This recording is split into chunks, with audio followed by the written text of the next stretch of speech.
I didn't have the pleasure of actually being involved in the entire study, but I wanted to just touch on that it was a long journey. I think it was a very interesting and a very interesting exercise for us at Compartamos in many respects.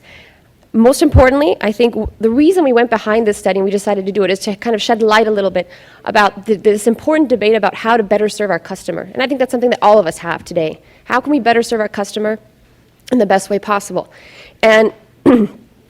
And I think we wanted to really push the envelope a little bit more on how to do that. And I think when you look at a lot of the market studies today, and ones we've done before, focus groups, surveys, you do a traditional approach where you do try to see what are the customer's needs and then try to adapt the products and services to those needs.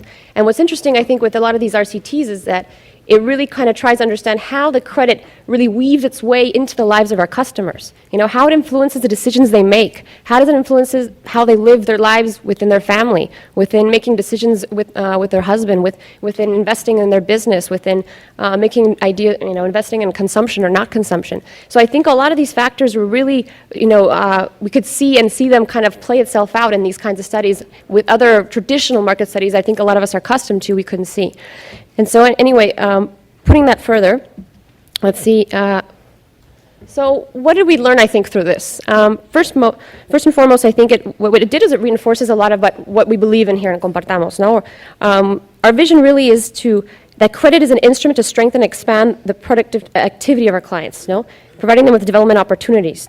I think what happened, and as Dean mentioned, there's been a lot of romanticism about microfinance, that it is the way and the only instrument to alleviate poverty. And I think we have to realize that microcredit is one of the factors that helps improve, to an extent, the lives of our customers, but it's not the only thing. There's other factors we have to work and put into place. We have to understand how to have better products such as savings. We have to have better, think about health insurance eventually. We have to think about better educational mechanisms. And I think, Abhijit talked about that a little bit yesterday. So I think that is primarily a little bit kind of also the takeaway. So credit is never sufficient enough and a precondition for integral development. And then the second fact is understanding, the results are, quite interesting, but saying, how does this play out in our operations? Is there something that we're doing that is helping contribute to these results and that we should be continue doing?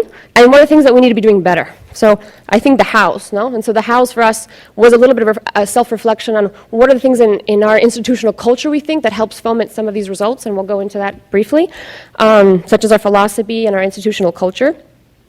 But also then, we really need to do a very deep dive into what are the next steps on how to really tend to these customers that have had a negative impact, It was really concerning. If our whole idea is about eradicating financial exclusion, which is our social mission, then what do we do with those customers that have never had a formal credit experience before? And they don't actually end up having such a positive experience. And so I think those are the kinds of questions, and those are the kinds of specific projects and specific deep dives we have to do on those customers to better see how we can better serve them. As Dean mentioned, whether it's education, whether it's trying to find a better product for them, but screening them out in the beginning, I think, is the first natural step for us. And I think we're going to go into a specific program that we're working on in financial education that hopefully will also be a factor that contributes in improving that experience for these kinds of customers. So how can we generate well-being will be the first step. And so talking about the result here, this is just basically a framework of how our mission is in Compartamos. And our primary mission, as I said, is to eradicate financial exclusion. And it's supported basically by these three main, I would say like a triple bottom line, I guess, even so, missions. We have the social, the financial, economic, and human. And the social is basically built on trying to provide the largest number of people, the shortest time possible, financial services, right? And so it's built on scalable models, efficient models, effective models. And that is actually supported by the economic part, We have, as you all know very well, we have a commercial approach. But, with that commercial approach, we think that that's the way to also build an industry and create systemic impact. If we want to have effective services, we want to have prices that are appropriate for our customers, if we also want to provide a complementary set of products, and we want to provide them in the fastest way possible, I think that commercial approach has worked, and it's worked for us. And then the human part. We think that the backbone behind all of this is really what kind of company, what kind of institution we want to be. And that's the human factor. We believe in these basically are the principal values up above, which is, we'll go right into actually in the next slide. And basically, this is a little bit of our culture. Now, we call it la mística, and the mística is composed of all these basically different factors, no? Service, responsibility, passion, profitability, and teamwork. But at the center of all this, if you notice, there's a person in the middle, no? And I know some of you might see and look at it and be like, oh God, this is all fluff. This is all softy little stuff. This is just, doesn't really make a significant impact. But we believe that it actually has. And, I think a company can only achieve its greatness if it wasn't for its people. And you have to put the people first, really, in everything that you do, in order for if you really want to succeed as an organization and provide better services for your customer.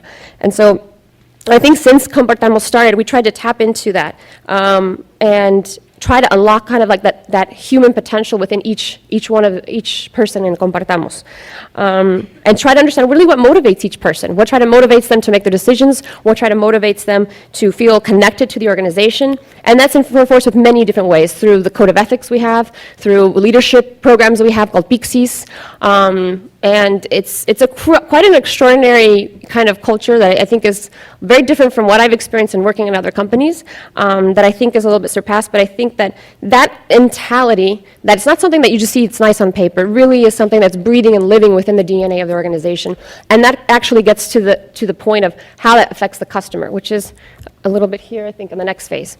When you look at the group lending methodology, the way it's composed of is basically these three kind of steps, no?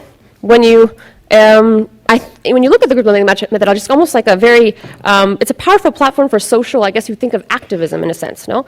Because in essence, you're basically creating these kind of leadership, these committees, no, of women, and led by, you have the presidenta, the líder, the secretaria, and each of them have very designated roles, no? And so each of them, they have to make very key decisions on how to administer that group. No, they have to decide, okay, who's going to be in the group first of all? What's the loan amount you're going to give to each customer? Based on what you've seen in the community, how actually their product activity is working, how much sales do you think they're generating, how much they've repaid their other lenders.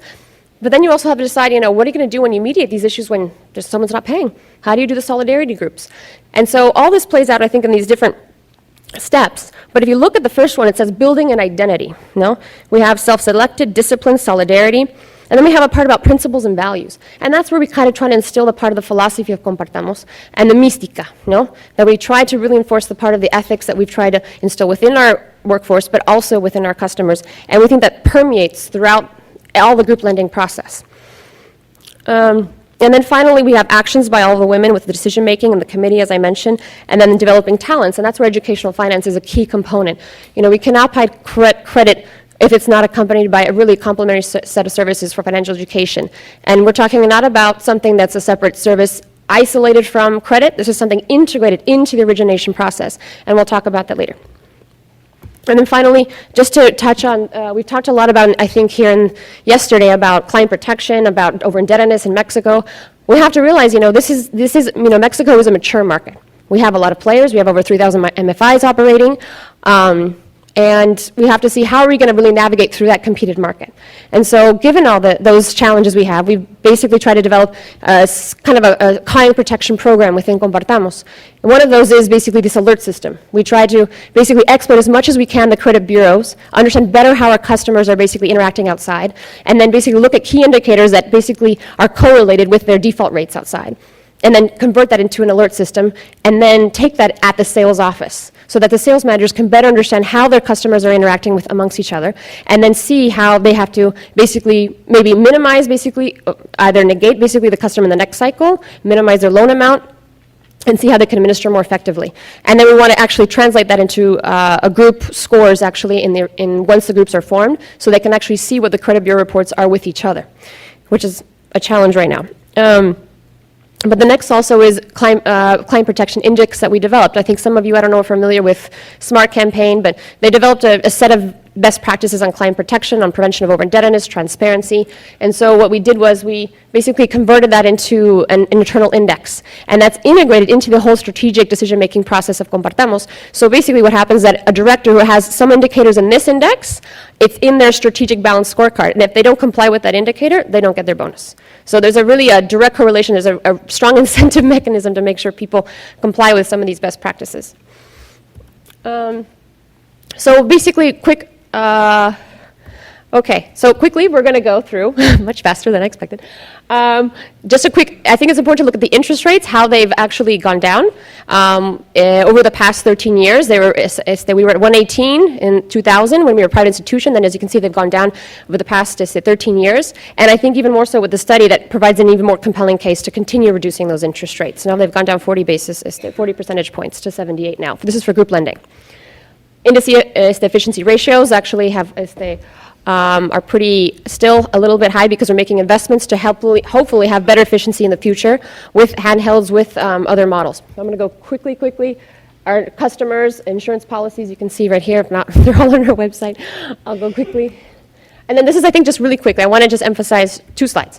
One, what are the takeaways for us in this study? One is, as Dean mentioned, we cannot treat every customer the same way, right? Each customer is different, each one has different needs, each one deserves a different service and product probably. So what we need to do is do a smart segmentation strategy behind this, no? And see what are the key distinctive factors that guide our customers to react this way. And so we have basically an initiative working on that right now, segmentation. And then second also is the education part. And this is what, I'll go into this slide quickly. What we're doing right now in Compartamos is this, basically we're trying to scale up an educational finance program. Rather than having it isolated, like I said, as a traditional, I think some state companies might have, what we do is we try to integrate it so that within this weekly program, the 16-week loan, the loan officer actually covers certain concepts on financial education within that group meeting. Because if you try to see how the group lending process works, it's basically the best element of know your customer. I mean, you touch the customer 16 hours if you look at it within 4 months. I don't think a mortgage, I don't think a credit card, I don't think a consumer loan does that much. So the whole idea is that we maximize those touch points with the customer to cover basic concepts on financial education. And what we're doing right now is to scale that up so that basically half our branches have the program right now. And we can take advantage of understanding within these groups of customers that have been from we are their first credit provider, see how that program plays an effect with them post. And if hopefully that mitigates the problem that we've been seeing, that it doesn't have a very, very positive effect of the credit.